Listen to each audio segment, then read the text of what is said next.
കായംകുളം ദേവികുളങ്ങര ക്ഷേത്രത്തിലെ ഉത്സവത്തിനോടനുബന്ധിച്ച് പോലീസുകാരെ മർദ്ദിച്ച സംഭവത്തിൽ 3 പേർ അറസ്റ്റിൽ. കായംകുളം പോലീസ് സ്റ്റേഷനിലെ 2 CPOമാർക്കാണ് മർദ്ദനമേറ്റത്. മനീഷ് മഹിപാൽ ചേരുന്നുണ്ട് വിശദാംശങ്ങളുമായി ആലപ്പുഴയിൽ നിന്ന്. മനീഷ്, നിയമപാലകർക്ക് നേരെ തന്നെ കൈയോങ്ങുന്ന സംഘം, ആക്രമിക്കുന്ന സംഘം, ഇവരുടെ പശ്ചാത്തലം എന്താണ്? ഗോകുൽ, ഇന്നലെ തന്നെ ഒരാളെ കസ്റ്റഡിയിൽ എടുത്തിരുന്നു. ഇന്ന് കായംകുളം ഡിവൈഎസ്പി അജയനാഥിന്റെ നേതൃത്വത്തിൽ നടത്തിയ അന്വേഷണത്തിലാണ് മറ്റ് 2 പേരെ കൂടി കസ്റ്റഡി എടുത്തിരുന്നു. വൈകിട്ടോടെ ഇവരുടെ അറസ്റ്റ് രേഖപ്പെടുത്തി.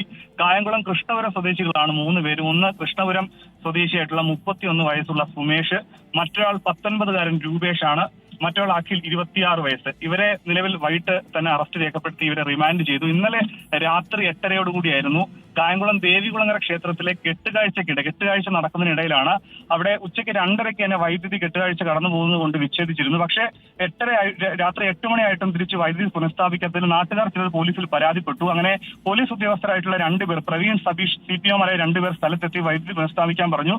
അവിടെയുള്ള ഈ കെട്ടുകാഴ്ചയിലെ സംഘാടകരും ചില സാമൂഹ്യ വിരുദ്ധരുമായി തർക്കത്തിലായി. അങ്ങനെ 15ഓളം പേർ ചേർന്ന് ഈ 2 പോലീസുകാരെ വളഞ്ഞിട്ട് ആക്രമിക്കുകയായിരുന്നു. അതിൽ പ്രവീൺ ഗുരുതരമായി പരിക്കേറ്റ്, കണ്ണിനും മുഖത്തും ഒക്കെ തന്നെ പരിക്കേറ്റ പ്രവീണിനെ ആദ്യം താലൂക്ക് ആശുപത്രിയിലും പിന്നീട് പരമലയിലെ സ്വകാര്യ ആശുപത്രിയിലേക്ക് മാറ്റി. മറ്റൊരു ഉദ്ദേശം സതീഷിനെ കായംകുളം താലൂക്ക് ആശുപത്രിയിലും ചികിത്സയിലാണ്. നിലവിൽ പോലീസ് 15 പേർക്കെതിരെയാണ് കേസെടുത്തിട്ടുള്ളത്. 3 പേർ ഇതിൽ അറസ്റ്റിലായിട്ടുണ്ട്. ഗോകുൽ.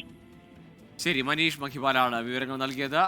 ആലപ്പുഴയിലാണ് കായംകുളത്ത് ക്ഷേത്രത്തിലെ ഉത്സവത്തിനോടനുബന്ധിച്ച് പോലീസുകാരെ മർദ്ദിച്ചത്. ഏതായാലും ഇപ്പോൾ ഇന്നലെയും ഇന്നുമായി 3 പേരെയാണ് പോലീസ് അറസ്റ്റ് ചെയ്തിരിക്കുന്നത്.